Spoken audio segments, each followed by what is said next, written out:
right. We had a little hiccup there, but we here, we in there. I know, a little hiccup. It's a little, everything can't be perfect like we want it to be, but as long as we can get there and get it right, and that's all Yeah, it's all absolutely. about. That's all that So matters. I just want to say thank you for taking a busy time out of your day. I know you're probably resting up from a heavy load, but I appreciate you jumping on my platform. It's a Um, pleasure. LA to Atlanta. Where exactly are you located, if you mind me I asking? am, well, my shop is in downtown Atlanta, but I live like on the south side, so more like Camp Creek, Southwest. So I'm Okay. by the airport. Oh, okay, hmm okay, okay. So hmm you get a lot of traffic then. Oh yeah, for sure. Definitely downtown Atlanta for sure. Yeah, yeah, yeah. Yeah, So let me just give you a little some summary of what this is all about.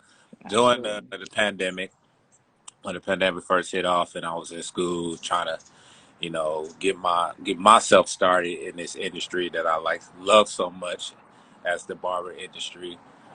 It took away from a lot of me and the connection of my classmates. Yeah. So I was always trying to figure out ways how I could still connect with people, get advice, still like motivate each other through everything that was going on. And a lot of people I was connected with, we were just talking and talking about, how we was trying to get back into school, back to our regular lives, get back into the barber world, how things might change as far as the haircut industry and things like that. And I just came up with talk that barber shit. And I was like, I love it.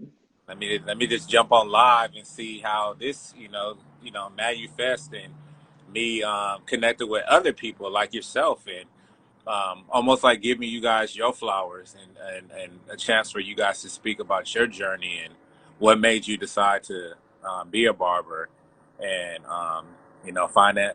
finance yourself in ways that you never thought about before and just being more creative because I feel like this industry is all about creativity and knowing yourself and almost being like a therapist for Oh people. yeah.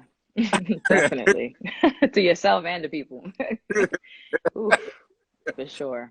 That sit in your chair and you might be going through some things, but you still gotta keep that energy and keep your head up and be there for hmm them and through everything that you got going on and I wanted to definitely touch on all aspects of that and Okay. maybe someone that's like myself at one point was starting off and trying to figure this game out and really didn't know who to talk to or how to make themselves known or just get started and maybe like this platform will from people like yourself and get speaking on your journey and what you might have to go through and diverse being where you're at and how you have to push yourself to weed through a lot of bull or maybe no Oh bull. yeah. You No, for sure. There's a lot of ups and downs. I agree. Yeah. I just want to say thank you again, You're welcome. and the floor is yours. Speak on it. Talk about yourself. Yeah. So first and foremost, like how did I get into the barber industry? Like, man, so background about me, I worked for a luxury hotel by the name of the W Hotel. I don't know if you're familiar with that. They Okay. have one out there in Hollywood. So I worked there for 6 years and I climbed up the ladder quickly. Um, I was doing really well. I even became the face of the W. So they flew me out to New York. I had a Oh, photo shoot and my face was over on in every hotel okay. all over the world. So it was amazing. It was a great opportunity. They valued me. They valued me significantly in my 20s. I'll always, always appreciate them for that. And they instilled everything in me to be able to even follow through with being a barber. But besides that, I got burnt out severely. I was a manager. I went from being the front desk manager to a food and beverage manager, where I managed like 5 outlets. So that's interim dining, that's a bar, that's a restaurant, it's a pool bar, it's all types of different things. That means I'm managing over like I'd say about 50 people. Yeah. We lost our director, a couple directors. We lost a couple managers. Like I'm talking about a team of about 8 went down to a team of 2. Oh wow. Okay, so there wasn't that much support, and for me, me and my other partner Terry, we held it down so well that it took it. they almost delayed the process of hiring more people. You know, when you make it look like you can handle some stuff in a corporate business, they're gonna delay the process of hiring people because they're trying to, you know, protect the bottom line. I get it, but Okay. it weighs significantly on the management team. So I had gotten sick. So my doctor said you need to take a leave of absence. Took a leave of absence. Took a vacation. My girl flew me out for a trip to Mexico, and within that time, I started to like look at YouTube videos. So I was looking at 360 Jeezy. I'm looking at Chris Bascio, and those are Chris Bascio is really my favorite to watch because the way he broke down the guard steps and he had it on the screen, like it made it very clear to me. And beyond that, I like the Nomad Barber. I don't know if you ever heard of Nomad Barber. He travels and he cuts hair in like rainforests and all types of different places. And then I also watched a lot of videos around the barber journey. And I love the fact that people had work-life balance and they had freedom. And that's what I wanted. And on top of the fact that I went to school for graphic design. So the artistic side of it and the work-life balance and the freedom, I was instantly like drawn in. I was up late at night on my phone in the bed next to my girl. And I'm like, all you hear is, she hears me watching like barber videos. I was obsessed with it. So I took leave of absence for about a month and a half. So I signed up for barber school when I was taking that leave of absence. And I was like, I'm going to do this. Didn't really tell anybody either. Just my girlfriend and my sister knew at the time. Okay. So I decided to do a flex program. This isn't easy. That means I am a salary manager. So I only have like sometimes 1 to 2 days off a week. I was going on a Monday for 12 hours. So I would do like clinic work, maybe like, well, of course we have to get to a certain amount of hours before you go on the floor to do clinic work. But I was doing work in school and I was doing work online. Okay. So it was supposed to take me like 7 months. It was like an accelerated program, but it took me almost like a year. However, I wasn't doing well in barber school. Like my haircuts was awful because I just wasn't there. I was a manager at a hotel. Like, you know what I'm saying? I couldn't really always be present. Right. I actually was when I went back into work, I was still kind of stressed. And I was like, well, you know what? If I get another job in a higher position, I'll have more flexibility with my schedule to kind of come to school when I want to, right? So I actually left the W and went to the Omni. That was stressful. I was managing I had two different wings. I had the north side and the south side for this interim dyeing department. And I was stressed out about that. Cried every day after work. I was like, I can't do this. I want to just barber. That's all I want to do is I want to go to school for barbering. I wanted to cut hair. I literally was about to take a trip out to Puerto Rico. I drew my logo, Barber Sense, and I typed up my resignation letter. Oh, yeah. Yeah, dude. I typed that joint up in the airport. Yeah. Stressed out, man. Didn't even tell my girl I was about to quit my job. You know what I'm saying? I'm about to go on vacation with Bay. I'm trying to get it in. I ain't trying to upset her. You know what I'm saying? So I'm like, yo, let me just wait till we get back. Yeah. Yeah, man. I got back, turned the letter in, called my girl and was like, listen, I quit my job. She's like, what? Oh, no. We got to talk when you get home. I can't do this. And she worked in the hotel industry as well. So I worked for the W. She worked for the Sheraton. So she was like, what are we going to do then? I was like, listen, I want to cut hair. She's like, well, we still got to bring in some money. I said, okay, well, I have some connections. Maybe I could work in banquets. So that's more like an on-call position. So I did. So anytime that I was at work and it was slow and they called me to work a shift, I was like, let me just go on to get this money at the banquet shift. And since I'm not getting no haircuts right now, like I can just, bounce, kind of stabilize my income. Yeah. So I did that for a while. And my girl held me down for at least 8 months.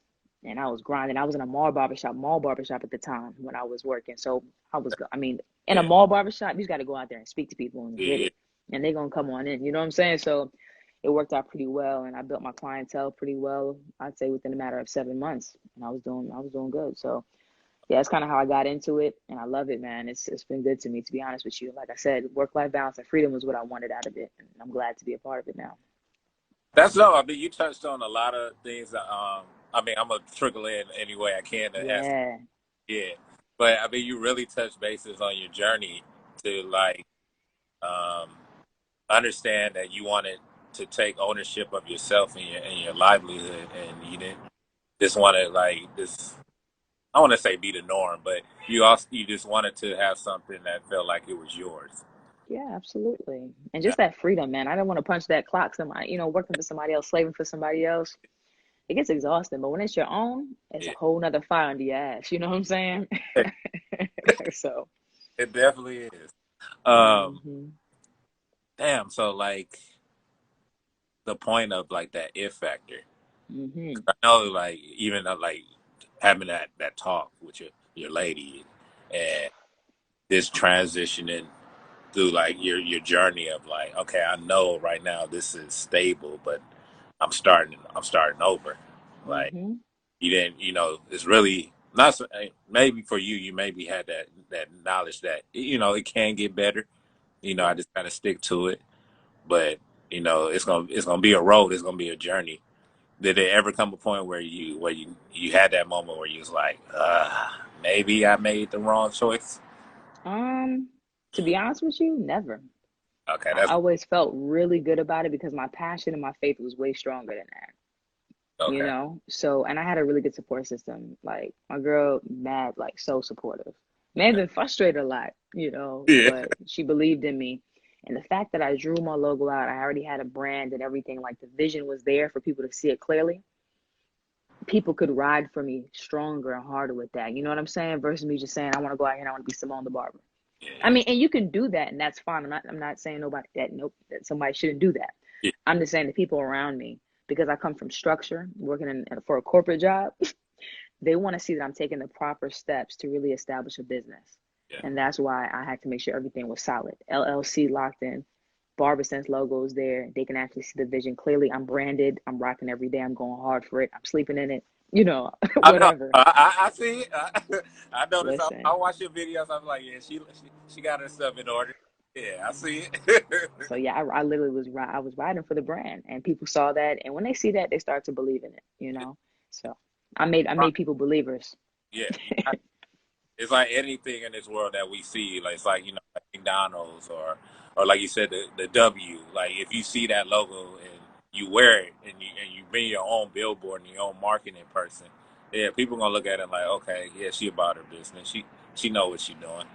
So Exactly. yeah, I get it. Trust. Um, Hmm. when the moment that you decided to go back to school, I know you say you had to deal with going to school and also, trying to work and keep revenue in and stuff like that. How was the school process for you? Did I know you said you didn't really get a lot of or you said did you get a lot of hair like cuts? Was you Oh yeah, I got haircuts there. I okay? don't I don't feel like I really took off with my skills really progressed when I got out the shop. Okay. As soon as I got out the school. So as soon as I got to like 1,000 hours, Yeah. I was in a barbershop. Oh, you I was sorry. like, I need to be in the field. So that program, like I said, it was supposed to be like a 7, 8 month program. It's accelerated. It's called CEI. That's the name of the school out here. It's the most affordable school. I'm talking about. I didn't come out of school with that. I'm good. I only paid like 1,800 for the entire Yeah. program, and I was done.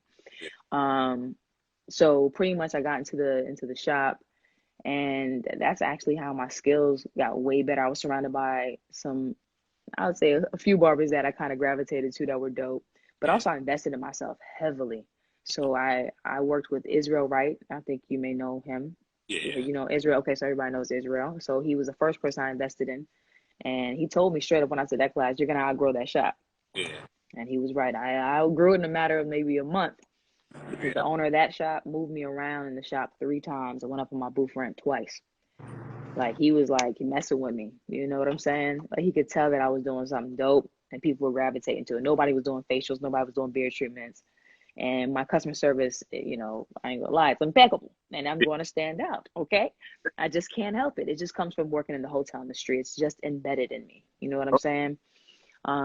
So yeah, so I pretty much outgrew that mall barbershop and then went to another mall barbershop and then that wasn't working out. And then I met Samuel Glickman that works at that is the owner of PG, so Provido Grooming, and that's my mentor.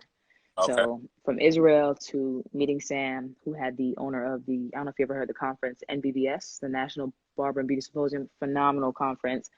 Um, but I actually met him right before going to the conference, and I was at a restaurant in the mall, and I was like, hey, I'm coming to your conference next week. I'm excited about it. And he's like, well, where are you at? I'm like, I'm upstairs in the mall barbershop. He came up there and was like, nah, this ain't for you. Like you way too professional. Like, you know what I'm saying? This Yeah. nah. So he Oh, was like, I'm building I'm building a shop. Come and check me out. Not like he was trying to steal me away from the barbershop, yeah. but he was like, I see something in you. You know what I'm saying? So come holler at me and let me see, if you like where I'm at. We built a relationship and before you know it, well not before you know it, this is actually exactly what happened. The shop got shut down on a random Saturday. Yeah. I was at the shop on Saturday, man, and the owner calls and he says, "Yo, It's 4 o'clock. He's like, I have a truck coming up to pack up the shop. You guys need to leave. I had 4 more clients to cut that day, man. And I say I was hurt. I was hurt, bro. But guess what? Sam, it must have been divine intervention because Sam called me and was like, yo, Mello. You know what Sam sound like? He got a deep voice. Yo, Mello, I put these TVs up in the shop and the suites. You got to come take a look. I'm like, man, I'm stressed, man. My shop just got shut down. He said, what? He said, just call me back tonight. We'll talk about it. We're going to figure it out. Don't worry. Man, I'm telling you, that man is an angel, literally. So he looked out heavily for me. Yeah. Well, mentorship, it's important. Mentors, man. Lined up like you said, and it's meant to happen. You know, nothing can bring you down or steer you away from what it's supposed to be. So yeah, it was already in the making. It was already in the making, man. I'm grateful for everybody that I've crossed paths with, literally. Yeah. How was the whole? You know, I mean, we still in it. We're still trying to bounce back and remove ourselves from 2020 and 21 and all that stuff like that, and try to somewhat get back to normal and get back to the business mindset and dealing with the whole new setup of everything. How are you moving forward, and how did you deal with the whole pandemic? The pandemic, the shift, I dealt with it pretty well. I'm very big on communication, so I don't know what system you use in regards to booking, but I use Squire. Okay. Squire was phenomenal. First one was they gave us all free email blasting and text blasting to our clients, and also the system was free for like a year or two or something, which I appreciated. So within that system, I'm big on email and text marketing, so I sent out a whole list of protocols to my clients. Okay. And our shop already had a system where you had to ring a bell to get in. Okay. And then the owner transitioned the space into like a bench area. It was real plush before. We had nice chairs and stuff. Like it was sexy. But he was like, we need to make it safe.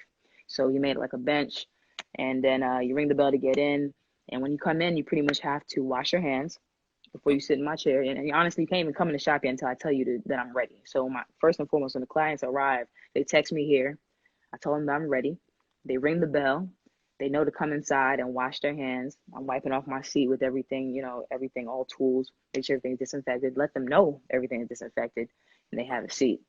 They keep their mask on, of course, until I tell them to remove it if I need to, like, do their beard and whatnot or get around in certain areas. So my clients felt extremely comfortable because I laid the foundation down before they even got there. The clients, they like organization. They like structure. And you got to let them know you got it under control, and that's what they really appreciated. On top of the fact that I sent a friendly reminder every morning of the same things. And to the point now that, people are kind of laid back a little bit with the whole situation, but I never stopped. I kept my mask on. I kept my same protocols going. And I've been fine, thank God. And all my clients have been fine as well. So they feel safe. And I never had an issue with, I'm not gonna say I never had an issue. There were kind of like some peaks and valleys within like clients coming in a little bit. They spread their time out now with what dates they come in to get a cut. Like some people used to come every week, now they come bi-weekly. But they feel safe coming into the space, most importantly, because of the structure that I put down. So nice. Yeah, thank you. Are you aware of the whole new setup now, as far as the new state board layout, as far as the hours being reduced, and then you don't have, you don't have to take the practical anymore? Get out of here. What was the point of that? I'm still trying to figure it out myself. I'm trying to No practical. Yeah. All you gotta do is so they're just going in to take a test? Yeah. Also, anybody could just be a barber at this point. Okay. So it's just, and that's just for now, or you're saying just because of the pandemic they don't have the practical?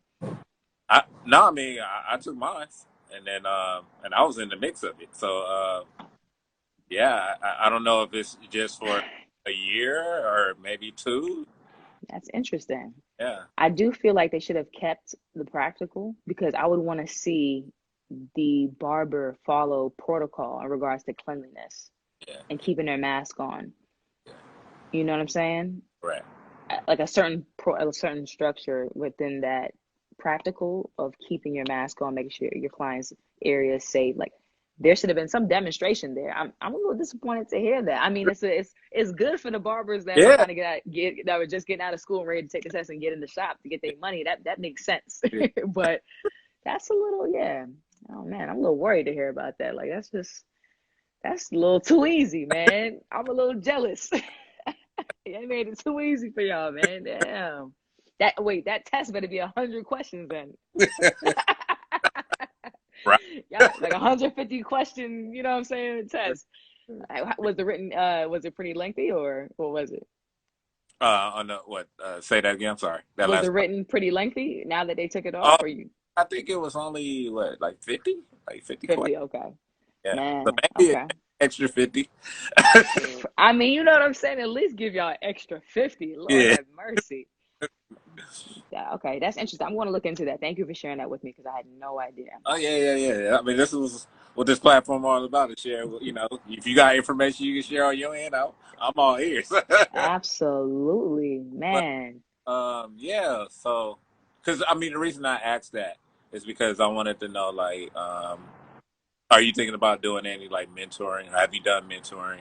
Have you done any classes where you're sharing, sitting in front of people that is like so interested about joining great? For me, I definitely go back to my barber school and do some Okay. public speaking in regards to that. There are some people that have been asking me about classes, and I've been trying to get a course list together right now. I do have some one-on-one trainings that I have put together on my website, more so focused on the customer service and professionalism aspect of it all, because I feel like that's lacking significantly in our industry. So that's like my strong suit from working in the wholesale industry. Like I feel like cutting hair, it's about repetition, to be honest with you.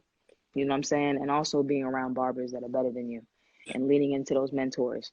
That's Right. what I've done. You Yeah. know, I've taken some classes, but majority of the time, it was really just being over someone's shoulder and just cutting a lot of hair. That is the best thing that you can do to get better. You know what I'm saying? But customer service and professionalism is going to help with your retention rate. You know Okay. what I'm saying? Like I'm huge on retention. My retention rate is great. Like that's why a lot of my clients on my chair, like in my on my page, are the same clients because I keep cutting the same people continuously and they stick with me for a long time. And that's what I'm big on. Yeah. So, I love your mhm, platform.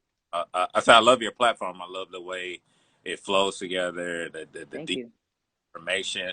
That was another thing I wanted to touch on, and I think you shared that as far as like your platform, as far as maybe your YouTube channel of how you're creating your content and how you want to Hmm. share that content and build on being professional. Because I see that a lot on your page. Thank you.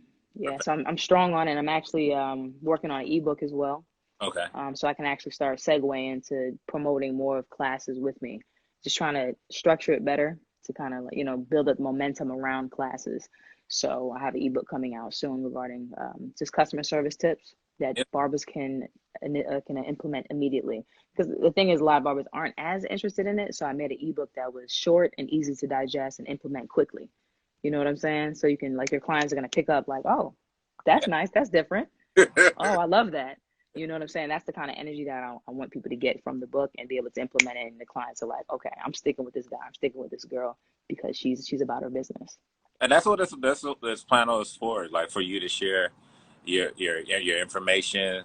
Like I'm new. I only been in here within a year, and I'm still learning. You gonna still be learning every day. This is a field that I don't think you ever get stagnant. You got to keep pushing. You got to keep your knowledge open, and it opens up a door for a lot of other things as well.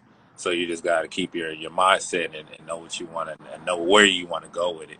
So that's why I created this floor for, you to share your information, your platform, your beginnings and acknowledgement that you're trying to give out for people to see and then be like, oh, let me reach out to her, let me hit her up, let me see, what Appreciate that.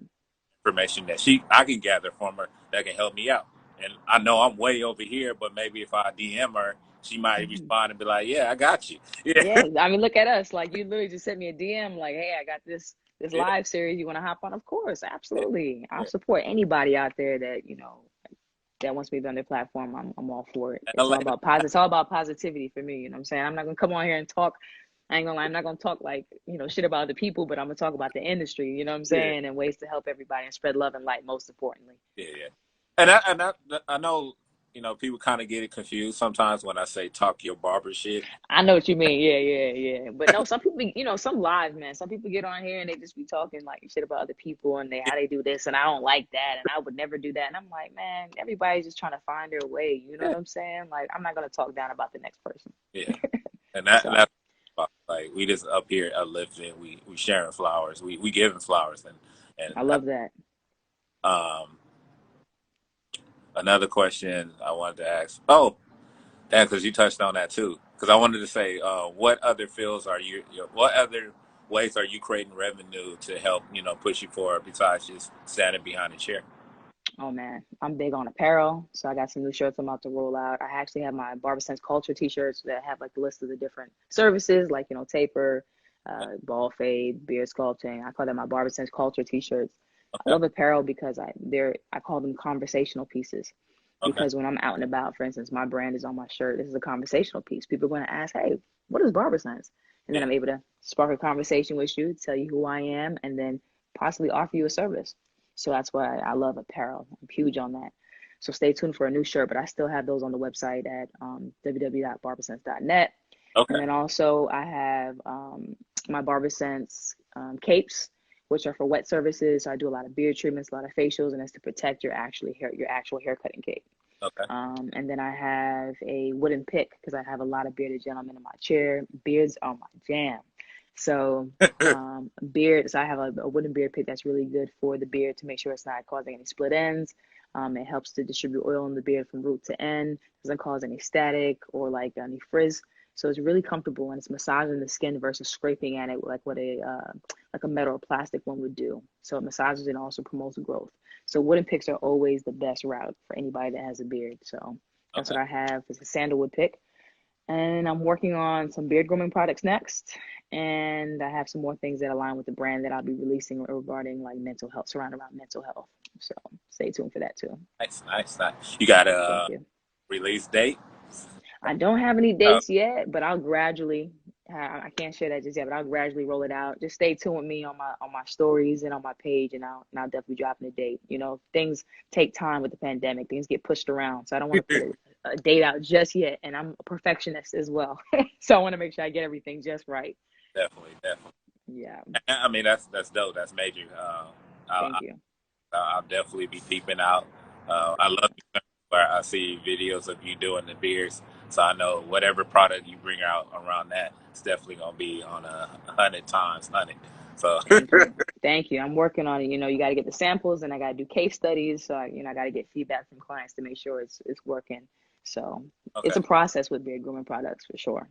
I always take a moment to let the person I'm speaking with to shout out anybody that they want to shout out, or if it's someone that want to ask you a question and want to Yeah. share a question right now while we on here on Hmm. that Talk Your Barbershit live.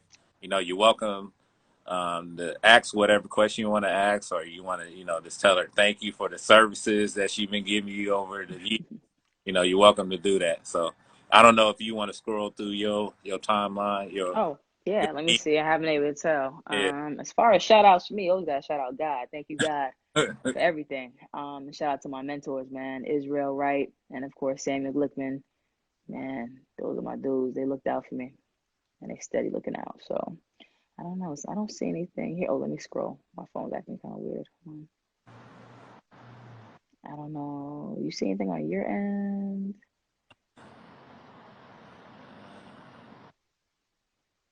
For some odd reason, I See don't see. somebody beyond cuts. I think they asked about the NFTs. Are you? Oh, I don't know. The non-fungible tokens. Listen, I have clients that talk about stocks all day, cryptocurrencies. Man, I'm trying to get into it. I'm a little behind behind. I'm off with that a little bit. I'm trying to catch up. So get back to me on the NFT talk. That's not that's not really my thing. I'm learning all that. So Yeah. But I don't know if you see anything. I don't see anything right now. But then any other questions I can answer or yeah, yeah, yeah. Definitely. So how's your lady feel about you now? After you know. oh man. Oh, she's proud. Oh man, she's so proud, man. I mean, she's always seeing me grow. Yeah. She's constantly inspired, to be honest with you, to see me working in the hotel industry and then having my own business, becoming a barber, and steadily pushing that needle and building on that momentum. Yeah, she couldn't be prouder. So How it's did dope. how did you weave out all the haters that when you told them like, hey, I'm about to leave this and I'm about to be a barber. And it was Oh man, the hotel industry. you what cut hair? What? They were like, cutting hair. No, seriously. They were like, man, you'll be back. Let me tell you something. During the pandemic, those same people were writing me like, yo, you did the right thing. A lot of them got furloughed. A lot of them did not go back to the hotel industry. People are selling cars, they're selling furniture. And they're like, yo, you went out here and created your own business. That was mad courageous. And we're rooting for you. And honestly, I cut a lot of my employees and from the hotel industry. And even one of my colleagues as well, Yeah, one of the managers. So it's really dope that they come out and they support me and they show me love now. And I can always go back. I never burned the bridge there. that's So if dope. I wanted to go back to the hotel industry tomorrow, they would accept me with open arms. But we ain't going back. Nah, we ain't going back. No, those times are over with. But I'm forever grateful, and then at least I know that I could. Um, is it anything that you're looking forward to in the next, well, within this year or follow up next year, maybe as far as have you in Atlanta, have you done any of the like barber shows or are you? So the pandemic is slowing that down heavily. I did go out to LA for that. They had a barber conference out there. Which one was that? BarberCon. Oh, you was So I out? was out there for BarberCon. Yep. Oh man, I was exhausted. That time difference had me messed up. Yeah, I So bet. yeah, I did BarberCon. It was cool. It was my first conference out of the pandemic, so I had a little anxiety around it. No lie, I had a little bit of social anxiety. It was just a lot of people in the space, Yeah. but I enjoyed it nevertheless. I had a lot of great connections.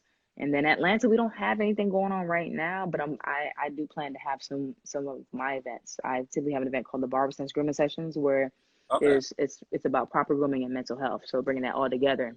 Okay. So right now I'm just kind of trying to find a safe space to do it, a safe time. But it's like when will that be the time?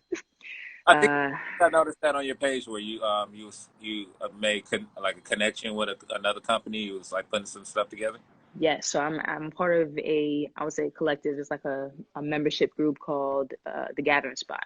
Okay, cool. So it's like a black country club in a sense, and they All have a right. lot of businesses, small businesses, big businesses, corporate people. I mean, it's amazing. Where they all come together. They have workshops for us. They have different marketplaces for us to showcase our products and just really good networking, intentional networking opportunities. So it's really beyond the industry. I'm talking about you got real estate. You got so many different creatives in one space coming together to try and make things happen. So I love it there. They have different meeting spaces, small rooms, big rooms. And I'm going to try and use the space to leverage Barber Sense. So that's That's what I'm working on dope. now. I'm looking to hear more about that once you get everything lined up. Absolutely. I'm So I'm just trying to find a way to Atlanta to come check that out. absolutely. And I'll be in LA Friday. Oh, okay. Yes, I'll be there from Friday to well, I'm leaving Tuesday early at 6 a.m. So maybe we can connect while I'm Yeah, there because I was yeah, supposed to hit be me out up. there for ISSC in Long Beach, but they canceled that. And then the Barber Versus event was supposed to be gone. They canceled that. So me and Sam and the team we're coming down there just to kind of kick it. And then we have a class with Strand Brand. So Diego, I don't know if you know who Diego is. Oh, okay. I'll send you his information. Really dope guy. So we all have like a group session with him. Yeah, definitely hit me up. We can link up and maybe come by the shop and come and check it out. And yeah, Absolutely. yep. I would love that. So where are you at? I'm in Inglewood. Inglewood. Yeah. Okay. And what's the name of your shop? Um, Positive Trend. It's my boy shop. It's my like Positive Trends. my first guy back in the day when I was in high school that cut my hair, and then later on I came back around. I was like, I'm gonna be a barber. He was like, man, bring your ass over here. Come on. Yeah, Yeah. I love that. I love that. That's what's up, man. So I'm definitely gonna try and rap with you while I'm there because I have the time. yeah, yeah. I gotta get a rental car or something so I can move around a little better. But Okay, for sure. yeah, we'll make it happen. But I appreciate you having me on the platform. I love this. Keep this going. I'll be tuning in. I think I saw you connected with Hawk. Hawk is gonna Yeah, be dope on this yeah, platform. He always is a wealth of knowledge and just a bundle of great energy and yeah. positivity. So And I just been like liking the stuff that he's been doing, and he always like responds back if I leave a comment and stuff like that. So humble, man. I was like, Just humble and cool. I'll talk to your barbershop. You want to be on it? He was like, hell yeah, let's do it. So I'm looking Yeah. doing a lot of things right now, but he told me like I got you. So I'm looking. Yeah. And he does make time, which I love. You know what I'm saying? A lot of people that we feel like are unreachable, Yeah, they are very approachable. You can yeah, yeah. talk to them. They're Right. open, like Brandy, the original Barber doll. She's here in the city. She's amazing. always a great conversation with her. So So I'm trying to gonna get her on here too. put this law of attraction. Yeah, Spoke about that right through the whole conversation. yeah, for sure. Tell me something about when you said, "Okay, I'm gonna use this right now," and it took you where you wanted to be. It don't even have to be about barbering; it could be about anything. But if you want to share about barbering, because we on Talk Your Barbershop, Hmm. you can. I think something that I can translate, even working in the corporate industry and the hotel industry, into this. I always took the fact that I used to work on the phones. That was actually my first position. So I'd answer the phone at the hotel, welcome to whatever, whenever the Debbie Hotel, this is Simone. But when I'm in the back, I always had a suit on. I was suited and booted. Most people that are on the phones, they don't care about the way they're really dressed. They're dressed up for work enough. But me, I had on a suit because the job I wanted was a higher up job. I wanted to be a supervisor and a manager and then eventually a GM. Stay ready. So I always showed up because I dressed the part because I wanted the part. Yeah. So when I became a barber, I always had on my branded gear, and that's a button-up shirt. I'm clean, crisp in every aspect, packaged properly, because I knew I wanted to be a top-notch barber, and I wanted to make sure I showed people that I was one, even if I wasn't one yet. Yeah. I was attracting people that took that knew I took my business seriously. Correct. So people only take you as serious as you take your business, and that was big for me. So I made sure that I attracted what I attract in a sense.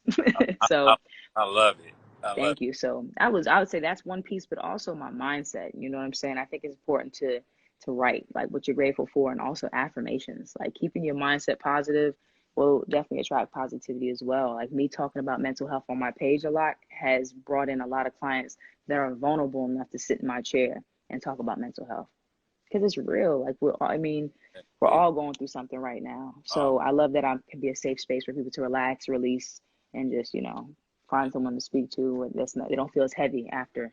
So that's kind of how I use law of attraction. know you have your loved one that's always going to be there, always going to support you, always going to have your back. But like I said, this is that Talk to Barber shit. So if you ever need to unload, I'm here for you too. I appreciate that. And I'll definitely come and be vulnerable. If you have the capacity, I'm definitely going to come out and I'm going to release. So I appreciate the platform and the space. It's been an absolute pleasure. You guys follow me on here, Barber Sense. Follow me on Twitter as Barber Sense. My website is barbersense.net. I have products, apparel, and grooming tools that make sense. So, Well, this ain't the last time. Like I said, when you start getting everything else in order and you want to come back on this platform is for you. So I thank you again. Thank you for taking time out your day. And this was wonderful. I appreciate you. oh, you're more than welcome and reach out anytime. And I'll hopefully see you this weekend in LA. All right, for sure. All right. God bless.